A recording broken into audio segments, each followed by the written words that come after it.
Hindi mo ba kilala ito? Labatiba. For the past 30 years, tumatak ang estilo sa pagpapatawa ni kapuso comedy genius Michael V na may sundot ng social relevance. Top favorites ng mga Pinoy ang kanyang mga karakter na pinasikat sa longest running gag show on Philippine TV na Bubble Gang. Magdodonate, Ng dugo? Tumatanggap kayong atay? Ang masungit na si Mr. Asimo.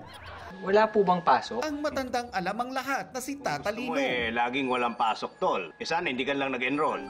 Oy, Angelina, natapos mo na ba yung art? At ang endearing na yaya na si Rosalinda. Hindi rin papahuli ang mga covers o impersonations ni Bitoy. Ako si Becky Corrales. Tulad ni Becky Corrales, Michael Five, Kuya Wawi, Don't worry about it, they all had it coming. at si President Duterte. And now, isa na namang karakter ang aabangan from the comedy genius himself.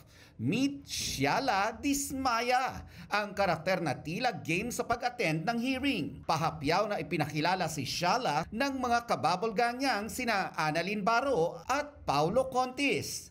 Ang caption ni Paulo, "This is it," dahil uulan ng jokes pero hindi raw kailangan ng payong. Hindi na raw makapaghintay ang kapuso viewers kung paano babaha ng jokes sa Bubble Gang sa linggo. Sa pagdating ni Shiala, abangan siya this Sunday 6:10 p.m. sa Bubble Gang.